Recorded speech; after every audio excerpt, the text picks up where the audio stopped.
बचपन से लेकर अब तक इंग्लिश पढ़ते तो आए हैं, लेकिन इंग्लिश कम्युनिकेशन क्या होता है इसकी कोई जानकारी नहीं है। और अब कर रहे हैं आईटीईपी एग्ज़ाम्स की तैयारी, एनसीईटी एग्ज़ाम्स की तैयारी, तो उसमें पेपर है भारी, क्योंकि इंग्लिश कम्युनिकेशन की नहीं है कोई जानकारी। तो आज के वीडियो में हम आपके लिए लाए हैं ये सारी जानकारी कि कैसे तैयारी करें, सिलेबस क्या बनेगा, क्वेश्चन किस तरह के आएंगे, ये सारी जानकारी आज के वीडियो में आपको मिलेगी। तो बने रहिए अंत तक। लेकिन उससे पहले हम जानते हैं कि और इन्फॉर्मेशन क्या है। तो सबसे पहला हमारा यूट्यूब चैनल है, उसको आप सब्सक्राइब कर सकते हैं। इंस्टाग्राम पर आप हमें फॉलो कर सकते हैं। ऑफिशियल ऐप पर आप हमारा ऐप डाउनलोड करके आप सारे कोर्सेज़ की एक्सेस ले सकते हैं। टेलीग्राम पर हमें फॉलो कर सकते हैं, जिससे यूट्यूब के सारे PDF कोर्सेज आपको मिल जाएंगे। और हेल्पलाइन नंबर जो कि स्क्रीन पर रहा है आपको, उस पे आप हमें कांटेक्ट कर सकते हैं। अगर कोई आपको डाउट होता है व्हाट्सएप कर सकते हैं। तो चलिए शुरू करते हैं आज के वीडियो में क्या है। जहाँ तक पेपर पैटर्न की बात की जाए तो सबसे पहले हम जानते हैं कि टोटल क्वेश्चंस की संख्या कितनी होने वाली है। तो ये होने वाली है 23 क्वेश्चंस आने वाले हैं। और 23 क्वेश्चंस में अटेम्प्ट कितने करने हैं, तो आपको अटेम्प्ट करने हैं सिर्फ 20 अटेम्प्ट करने हैं। इस पर अगर मार्किंग की बात की जाए तो हमारा मार्किंग स्कीम जो है वो +4 का है, यानी सही आंसर करने पर आपको 4 नंबर मिलेंगे, 4 मार्क्स मिलेंगे, जबकि गलत जवाब करने पर आपके 1 नंबर कट कर लिए जाएंगे। आगे बढ़ते हैं। और क्या है जो सिलेबस है, सिलेबस में क्या आने वाला है, तो सिलेबस में आने वाला है सबसे पहला हमारा रीडिंग कॉम्प्रिहेंशन। ये बहुत इंपॉर्टेंट चैप्टर होता है रीडिंग कॉम्प्रिहेंशन, जिसको हम लोग RC के नाम से जानते हैं। ये 3 तरह के होते हैं बच्चों। ये 150 से 300 के वर्ड्स के आएंगे मेनली। ऑप्शनल ऐसा होता है कि मेनली आते हैं ये 150 से 300 वर्ड्स के। और ये 3 प्रकार का होता है। एक फैक्चुअल होता है, फैक्चुअल जिसमें फैक्ट बेसिस होता है। नैरेटिव होता है जिसमें कोई वृत्तांत होगा, वर्णन होगा किसी चीज़ का। और होता है लिटरेरी, तीसरा ऑप्शन। लिटरेरी का मतलब होता है कि लिटरेचर से पूछा जाएगा। इस तरह के 3 क्वेश्चंस आपको 3 तरह के आपके पैसेज बनते हैं। आगे बढ़ते हैं वर्बल एबिलिटी की ओर। तो वर्बल एबिलिटी हमारा होता है, वर्बल एबिलिटी में आपको मिल जाएगा वोकैबुलरी के सारे क्वेश्चंस मिल जाएंगे, सेंटेंस फॉर्मेशन मिल जाएगा। तो ये वर्बल एबिलिटी में आता है। जहाँ तक तीसरे ऑप्शन की बात की जाए तो हमारे पास रीअरेंजमेंट ऑफ द पार्ट्स होता है, जिसको PQRS बोलते हैं, ABCD बोलते हैं। ये क्वेश्चन मिल जाएगा आपको। चूजिंग द करेक्ट वर्ड भी आता है। चूजिंग द करेक्ट वर्ड बहुत है, इसमें एक वर्ड आपको मिलेगा जिसमें आपको करेक्ट वर्ड चुनना है। सिनोनिम्स, एंटोनिम्स भी आते हैं हमारे पास, ये बहुत इंपॉर्टेंट है। वोकैबुलरी का सेक्शन है हमारा, तो वोकैबुलरी आपको बहुत अच्छे से तैयारी करनी है, बिल्कुल अच्छे से। और यहाँ पे वोकैबुलरी का सेक्शन भी अलग आता है, वोकैबुलरी का सेक्शन बिल्कुल अलग आता है। इसके लिए आपको कुछ अलग से वोकैबुलरी की तैयारी करनी पड़ती है। ये सारे के सारे सेक्शंस इसमें आने वाले हैं। आगे क्या आने वाला है, अच्छा तो ये बहुत इंपॉर्टेंट सेक्शन है हमारे क्लासेस का कि हमारे प्रेस्टाइन क्लासेस नंबर 1 NCERT कोर्सेज में उपलब्ध है। कोर्स फीस जहाँ पे बात की जाए तो ITP के एग्ज़ाम्स के जितने भी कोर्स फीस है 3500 रुपये रखी गई हैं, बहुत ही मिनिमल प्राइस है। डिस्काउंट भी चल रहा है हमारा। जहाँ तक डिस्काउंट की बात की जाए तो डिस्काउंट हमारा हैवी डिस्काउंट चल रहा है, 30% ऑफ इस समय है। आप लोग जाकर के कोर्सेज परचेज कर सकते हैं, क्लासेस कर सकते हैं। और ये अभी फ़िलहाल जो है ये ऑफ़र चल रहा है कि फर्स्ट 50 स्टूडेंट्स के लिए ये 30% ऑफ है। इसके बाद कोर्सेज़ की फ़ीस बढ़ सकती है। कॉल व्हाट्सएप पे हमें आप हमसे जानकारी ले सकते हैं, कॉल करके व्हाट्सएप करके। स्क्रीन पे हमारा नंबर दिया गया है। तो हमारा ऑफिशियल ऐप जाकर के तुरंत ही एक्सेस करें, डाउनलोड करें गूगल प्ले स्टोर से, प्रेस्टाइन क्लासेस के नाम से। ठीक है, तो आगे बढ़ते हैं। आगे क्या है, English for communication paper analysis. सबसे पहले हम समझते हैं कि कौन से ईयर में कितने नंबर के कौन से सेक्शन से क्वेश्चंस आए हुए थे। तो सबसे पहले जिस टॉपिक की बात की जा रही है वो है पैसेज। हमारा पैसेज से कितने क्वेश्चन आए हुए थे, तो 2023 की बात की जाए, 2023 की बात की जाए ईयर की, तो 5 क्वेश्चन आए हुए थे। जबकि यही क्वेश्चंस की संख्या बढ़ करके 2024 में 4 हो गई थी, 4 हो गई थी। 2025 में यही क्वेश्चन बढ़ करके 4 हो गए, बढ़े नहीं, उतने ही क्वेश्चन रहे, 4 हो गए। और 2025 के शिफ्ट 2 में, ये शिफ्ट 1 में था, शिफ्ट 2 में भी आपको 4 क्वेश्चन ही देखने को मिलेंगे।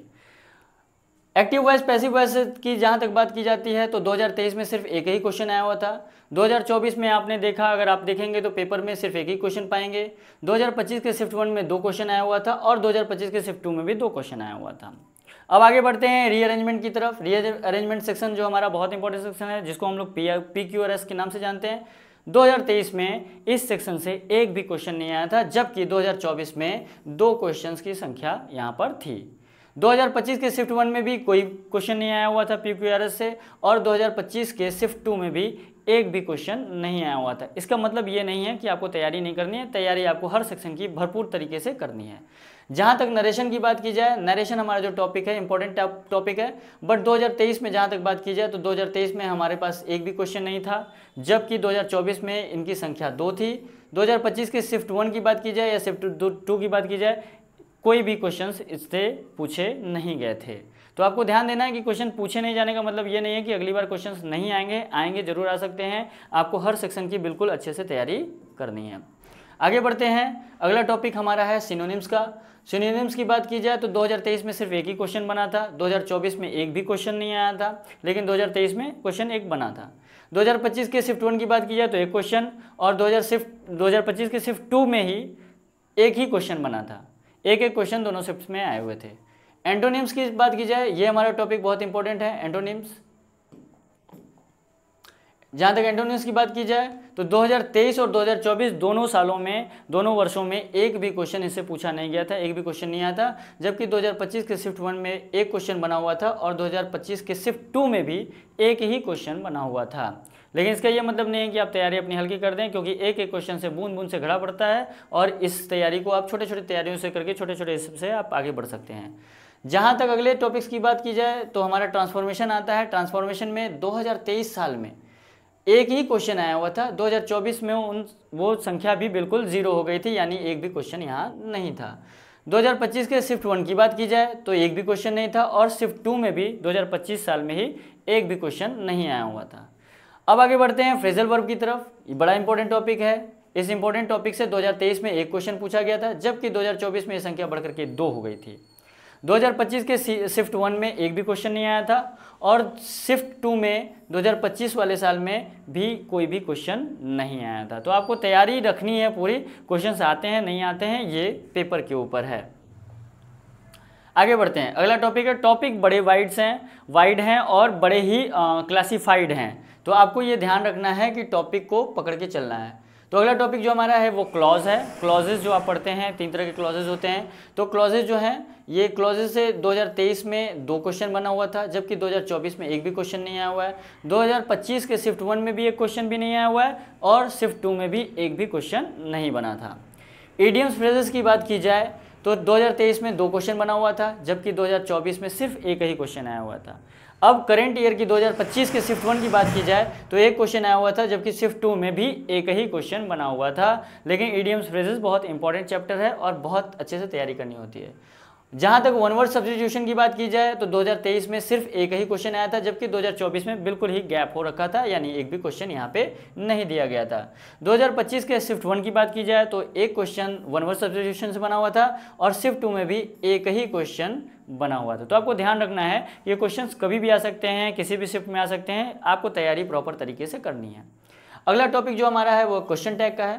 क्वेश्चन टैग बहुत इंपॉर्टेंट है, कभी कभी क्वेश्चंस आते हैं, कभी कभी नहीं भी आते हैं। 2023 में देखें हम तो एक ही क्वेश्चन आया हुआ था, जबकि 2024 में ये क्वेश्चंस बिल्कुल भी एक भी नहीं आया हुआ था।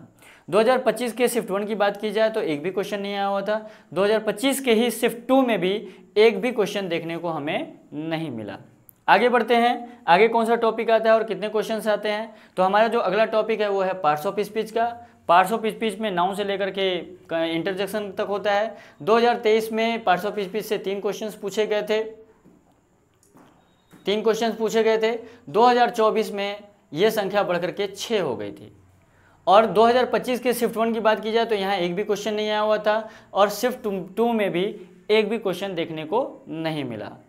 करेक्ट सेंटेंसेस की बात की जाए, सेंटेंस करेक्शन की बात की जाए, सेंटेंस को करेक्ट सेंटेंसेस को चुनने की बात की जाए तो 2023 वाले साल में एक भी क्वेश्चन इसका नहीं बना हुआ था, जबकि 2024 में एक क्वेश्चन यहाँ से इस सेक्शन से पूछा गया था। ये संख्या बढ़ करके 2025 में 3 हो जाती है शिफ्ट 1 में, जबकि शिफ्ट 2 में हमारे पास 2 क्वेश्चन देखने को मिलते हैं। तो ये आपको ध्यान रखना है कि ये भी बहुत इंपॉर्टेंट सेक्शन है, क्वेश्चन आते हैं। एक नया आपको टॉपिक इसमें ऐड ऑन हुआ है, और ये पिछले सालों में भी आया हुआ है। और अभी देखते हैं आगे क्या होता है। तो फॉरेन वर्ड इस टॉपिक का नाम है। फॉरेन वर्ड मतलब विदेशी भाषा के शब्द। विदेशी भाषा के शब्दों की बात की जाए 2023 में हमारे साल में देखा कि एक क्वेश्चन ही इसमें से आया हुआ था इस टॉपिक से, जबकि 2024 का पूरा सेक्शन खाली रहा। 2025 का भी शिफ्ट 1 भी खाली रहा और शिफ्ट 2 भी इस क्वेश्चन से बिल्कुल ही खाली रहा था। जहाँ तक टेंस की बात की जाए, हमारा अगला टॉपिक है 2023 में टेंस से एक भी क्वेश्चन नहीं बने हुए थे, एक भी क्वेश्चन पुटअप नहीं किए गए थे, जबकि 2024 में ये संख्या बढ़कर के 2 तक पहुँच गई थी। और जहाँ तक बात की जाए 2025 के शिफ्ट 1 की, तो ये संख्या 2 थी और 2025 के शिफ्ट 2 की संख्या, शिफ्ट 2 में क्वेश्चंस की संख्या ये 10 से हमारी 3 थी। यानी संख्या बढ़ती घटती रहती है 10 से भी, और आपको ध्यान रखना है कि प्रॉपर तरीके से तैयारी करनी है। जहाँ तक आर्टिकल्स की बात की जाए, आर्टिकल्स बहुत इंपॉर्टेंट चैप्टर होता है। एन और द का इसमें स्टडी करते हैं। तो एन द से 2023 में एक भी क्वेश्चन नहीं बना हुआ था, लेकिन 2024 में अगर हम ध्यान से देखें तो हमें 2 क्वेश्चन यहाँ पे मिलते हैं।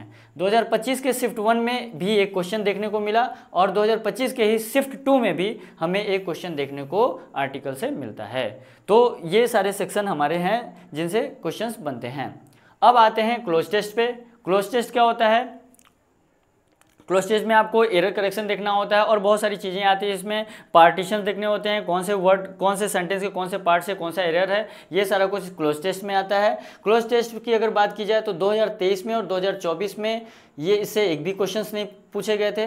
2025 के शिफ्ट 1 की बात की जाए तो इस यहाँ पे एक भी क्वेश्चन नहीं बना था। 2025 के शिफ्ट 2 में भी यहाँ से एक भी क्वेश्चन नहीं पूछा गया था, लेकिन क्वेश्चंस कभी भी आ सकते हैं, तो आपको तैयार रखना है। लेटर राइटिंग एक बहुत ही इंपॉर्टेंट सेक्शन है। क्वेश्चंस इससे हर साल बनते हैं, लेकिन क्या हर साल बने हैं ये भी देखते हैं। 2023 में लेटर राइटिंग से एक भी क्वेश्चन नहीं आया हुआ है। 2024 में भी एक भी क्वेश्चन नहीं बना हुआ था, जबकि 2025 में लेटर राइटिंग से 2 क्वेश्चन आए हुए थे और शिफ्ट 1 में, और 2025 के शिफ्ट 2 में भी 2 क्वेश्चन लेटर राइटिंग से आए हुए थे। यानी अब करंट ट्रेंड जो चल रहा है वो लेटर राइटिंग का बिल्कुल चल रहा है, तो इस ट्रेंड को आपको पकड़ना है। ट्रेंड इज योर फ्रेंड, ये हमेशा ध्यान रखिए।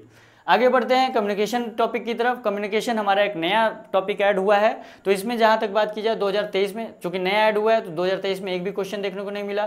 उसी तरह 2024 में भी एक भी क्वेश्चन यहाँ पे देखने को नहीं मिला, जबकि 2025 के शिफ्ट 1 की बात की जाए तो यहाँ पर एक क्वेश्चन देखने को हमें मिला और 2025 के शिफ्ट 2 में भी एक क्वेश्चन कम्युनिकेशन टॉपिक से बना है। तो कम्युनिकेशन टॉपिक अब नया ट्रेंड है और ट्रेंड इज योर फ्रेंड है, तो ट्रेंड को पकड़ के चलते हैं और आगे की तैयारी करते हैं। आगे बढ़ते हैं वोकैबुलरी सेक्शन की ओर। वोकैबुलरी जो टॉपिक है हमारा 2023 में यहाँ से एक क्वेश्चन बना हुआ था, जबकि 2024 में यहाँ से एक भी क्वेश्चन देखने को नहीं मिला। 2025 के शिफ्ट 1 में एक क्वेश्चन आता है, जबकि 2025 के शिफ्ट 2 में भी एक ही क्वेश्चन देखने को हमें मिलता है। तो आप हमेशा ध्यान रखिएगा कि वोकैबुलरी सेक्शन से भी क्वेश्चंस आते हैं। अब आगे बढ़ते हैं फिगर्स ऑफ स्पीच की तरफ। फिगर्स ऑफ स्पीच अलंकार, जैसे हिंदी में अलंकार होते हैं वैसे इंग्लिश में भी अलंकार, इंग्लिश लैंग्वेज में भी अलंकार होते हैं, लिटरेचर में भी अलंकार होते हैं। देखते हैं यहाँ से कितने क्वेश्चन बनते हैं। तो 2023 में अगर देखें तो यहाँ से एक भी क्वेश्चन नहीं बना, जबकि 2024 में भी ये सेक्शन बिल्कुल खाली ही रहा है। 2025 के शिफ्ट 1 की बात की जाए तो यहाँ पर एक क्वेश्चन बना हुआ था और शिफ्ट 2 में भी हमें एक क्वेश्चन देखने को जरूर मिला। तो आगे बढ़ते हैं parts of figures of speech से कि आगे के वो सेक्शन में क्या आता है। तो सेक्शन सारे कंप्लीट हो गए हैं। इस सेक्शन से इतने क्वेश्चन ही बनते थे। अब हम समझते हैं कि इसका सिलेबस क्या हो सकता है। इंग्लिश ग्रामर का जो हमारा सिलेबस होता है वो क्या हो सकता है। तो सबसे पहले जो सिलेबस में चीज़ें आती हैं, जो पहला टॉपिक होता है एंटोनिम्स एंड सिनोनिम्स होता है। एंटोनिम्स एंड सिनोनिम्स होता है। एंटोनिम्स सिनोनिम्स जहाँ तक बात की जाए, एंटोनिम्स मतलब विपरीतार्थक शब्द, सिनोनिम्स मतलब समानार्थक शब्द या पर्यायवाची शब्द। तो ये होता है। एरर करेक्शन की बात की जाए तो वर्ड होगा या फिर सेंटेंस होगा, उसमें कहाँ एरर है, ये एरर करेक्शन को वहाँ पे छांटने के लिए या स्क्रीन करने के लिए ये कोई सेक्शन आता है। इडियम्स एंड फ्रेजल वर्ब्स, ये बहुत इंपॉर्टेंट चैप्टर है। इडियम्स आते हैं, मुहावरे आते हैं, लोकोक्तियाँ आती हैं, कुछ वाक्यांश आते हैं, ये इससे भी क्वेश्चंस आपको बनते हैं। फिलर्स की बात की जाए तो फिलर्स भी इस सेक्शन का एक बहुत अहम क्वेश्चन बनता है। फिल इन द ब्लैंक्स करके आता है, उसमें आपको देखना होता है। फॉरेन वर्ड एक नया टर्म आ गया है। फॉरेन वर्ड से भी कुछ क्वेश्चन पुराने 2023 में भी पूछे गए थे और नए साल में भी आपसे पूछे जा सकते हैं। फॉरेन वर्ड्स जैसे लैटिन भाषा के शब्द हैं, ग्रीक भाषा के शब्द हैं, जर्मन भाषा के शब्द हैं, और इनका मीनिंग क्या होता है इसमें ये पूछा जाता है। जहाँ तक रीअरेंजमेंट की बात की जाए तो ये बहुत ही जाना पहचाना सेक्शन है। रीअरेंजमेंट में क्या होता है कि जम्बल्ड सेंटेंसेस होते हैं, सेंटेंसेस जम्बल्ड ऑर्डर में होते हैं और इनको रीऑर्डर करना पड़ता है, इसी को हम लोग रीअरेंजमेंट करते हैं कहते हैं। इसको हम लोग दूसरे शब्दों में PQRS क्वेश्चंस भी कहते हैं। आगे बढ़ते हैं, आगे सिलेबस में क्या है, क्या खजाने में क्या छिपा हुआ है, इस पिटारे में क्या है। तो इस पिटारे में जो अगला टॉपिक आता है वो है हमारा फिगर ऑफ स्पीच यानी अलंकार। अलंकार तरह तरह के अलंकार होते हैं, कौन से सेंटेंस में किस तरह के अलंकार हैं, इस तरह के क्वेश्चंस कई बार पुटअप किए जाते हैं। इसी तरह पार्ट्स ऑफ स्पीच आता है, नाउन से लेकर के इंटरजेक्शन तक पूरा का पूरा सेक्शन पार्ट्स ऑफ स्पीच में है। ये बहुत इंपॉर्टेंट सेक्शन है, 2-3 क्वेश्चन तो बन ही जाते हैं। वॉइस की बात की जाए तो लगातार इससे क्वेश्चंस बने हैं, 1 क्वेश्चन 2 क्वेश्चन हमेशा ही आए हैं। Voice, active voice, passive voice, इसमें हमको स्टडी करना होता है। इसके आगे बढ़ते हैं तो नरेशन, डायरेक्ट नरेशन और इनडायरेक्ट नरेशन की बात की जाती है, तो इससे भी क्वेश्चंस बन ही जाते हैं। लगातार ये ट्रेंड देखने को मिला है कि 1-2 क्वेश्चन नरेशन से जरूर बने हैं। क्वेश्चन टैग से अभी लगातार इधर हाल फिलहाल में क्वेश्चंस नहीं आ रहे हैं, लेकिन इसका ये मतलब नहीं है कि नहीं आ सकता है। ये अगर सिलेबस में है तो बिल्कुल क्वेश्चंस बन सकते हैं। जहाँ तक अगले टॉपिक की बात की जाए, अगला सिलेबस में अगला टॉपिक हमारा क्या है, तो ये है होमोफोन्स। होमोफोन्स क्या होता है, एक तरह के साउंड वाले शब्द, एक तरह के ध्वनि वाले शब्द, इनके अर्थ अलग भी हो सकते हैं लेकिन साउंड सेम होता है। होमोनिम्स क्या होते हैं, इनके समानार्थी होते हैं, मतलब एक तरह साउंड एक भी हो सकता है, नहीं भी हो सकता है, लेकिन इनके मतलब एक ही होते हैं, तो ये होमोनिम्स होते हैं। आगे बढ़ते हैं, सिलेबस में क्या पिटारे में क्या है सिलेबस के, ये है सेंटेंस फॉर्मेशन, सेंटेंस का रीऑर्डरिंग, सेंटेंस का फॉर्मेशन। सेंटेंस से भी क्वेश्चन पुटअप हो सकते हैं। सेंटेंस का कौन सा हिस्सा है जो गायब है, उसमें क्या भरना है आपको, ये सेंटेंस का है। क्लॉज से क्वेश्चन आ सकते हैं, प्रिंसिपल क्लॉज है और आपका सबऑर्डिनेट क्लॉज है, कोऑर्डिनेट क्लॉज है, 3 तरह के क्लॉजेज होते हैं, तो क्लॉज से भी क्वेश्चन बन सकते हैं। कौन सा क्लॉज है सामने, कौन सा क्लॉज दिया है, ये सेंटेंस से कौन सा क्लॉज गायब है, ये आपके। फ्रेजेस क्या होते हैं, फ्रेजेस एडियम्स हैं, फ्रेजेस हैं, तो फ्रेजेस क्या होते हैं, वाक्यांश होते हैं। इन छोटे छोटे वाक्यांशों का मीनिंग हो सकता है, वाक्य प्रयोग हो सकता है, इनका मीनिंग पूछ सकता है, ये अक्सर ही क्वेश्चंस बनते हैं। क्लोज टेस्ट की जहाँ बात की जाए, ये स्पेलिंग थोड़ा सा यहाँ पे गड़बड़ है, ये क्लोज ZD होता है। क्लोज टेस्ट की जहाँ तक बात की जाए तो ये सेंटेंस में आपके एरर करेक्शन हो, वोकैबुलरी फाइंडिंग हो, तो ये सारे के सारे क्लोज टेस्ट में आते हैं। तो ये सारे के सारे सिलेबस के ये आपके नमूने हैं। अब आगे बढ़ते हैं, formation of words. Formation of words क्या होता है, शब्द कैसे बनते हैं, शब्दों का फॉर्मेशन क्या हुआ है, किस तरह के शब्द हैं, वर्ब है, एडजेक्टिव है, किस तरह का फॉर्मेशन है, ये आएगा। कर्सिव वर्ड्स क्या होते हैं, कर्सिव वर्ड्स मतलब आप जब संबोधन करते हैं, किसी से बात करते हैं तो इसे कर्सिव वर्ड्स बोलते हैं। आप कौन कौन से कर्सिव वर्ड्स इस्तेमाल करते हैं, ये लेटर राइटिंग का तथ्य है। Greeting and salutations, greeting and salutation क्या होता है, ये भी हमारा लेटर राइटिंग का ही पार्ट है। जब हम लोग लेटर राइटिंग पढ़ते हैं तो ग्रीटिंग एंड सैल्यूटेशंस हमें पढ़ना होता है। अब यहाँ लेटर राइटिंग का एक अलग सिलेबस में एक अलग टॉपिक दे रखा है, जबकि ये दोनों के दोनों लेटर राइटिंग के हिस्से हैं। लेटर राइटिंग एक बहुत बड़ा चैप्टर है, तरह तरह के लेटर्स होते हैं, फॉर्मल होते हैं, इनफॉर्मल होते हैं, तो ये आपको इसमें पढ़ना होगा। रिपोर्ट राइटिंग, ये एक बहुत ही इंपॉर्टेंट चैप्टर है, 1-2 क्वेश्चन इससे बन जाते हैं। रिपोर्ट मतलब किस तरह का रिपोर्ट लिखा हुआ है, रिपोर्ट्स भी कई प्रकार के होते हैं, फॉर्मल रिपोर्ट, इनफॉर्मल रिपोर्ट, तो कई तरह के रिपोर्ट होते हैं। ये रिपोर्ट राइटिंग कैसे करते हैं, ये इसमें पढ़ने को हमें मिलता है। आगे बढ़ते हैं, तो फिर से अगेन आपका स्वागत है हमारे प्रिस्टाइन क्लासेस में, जो कि हम नंबर 1 है NCERT कोर्सेज कराने में। और कोर्स की फ़ीस हमारी जो है ITEP BA BEd की और सारे कोर्सेज़ की 3500 रुपये अभी रखी गई है, जो कि बिल्कुल ही कन्वीनियंट है। और डिस्काउंट भी चल रहा है, पहले 50 स्टूडेंट्स के लिए, आप सभी के लिए कोर्सेज़ खुले हुए हैं। डिस्काउंट कितना है, 30% का हैवी डिस्काउंट चल रहा है, आप सभी लोग कोर्सेज़ का लाभ उठा सकते हैं। कोई भी जानकारी चाहिए, कोई भी क्वेरी है तो आप हमारे इस स्क्रीन पर दिए गए नंबर पे कॉल कर सकते हैं, व्हाट्सअप कर सकते हैं। हमारी सर्विसेज 24/7 खुली हुई हैं और हमारा ऑफिशियल ऐप भी है गूगल प्ले स्टोर पे, प्रिस्टाइन क्लासेस के नाम पे, आप उसको डाउनलोड कर सकते हैं, उस पर हमारा कोर्स एक्सेस कर सकते हैं और पढ़ाई का पूरा लाभ ले सकते हैं। तो आज के लिए इस जानकारी में इतना ही। आगे के वीडियोस में हम आपसे फिर से मिलेंगे और एक नई जानकारी के साथ उपलब्ध होंगे। तब तक के लिए शुभ रात्रि, गुड नाइट, शब ब खैर।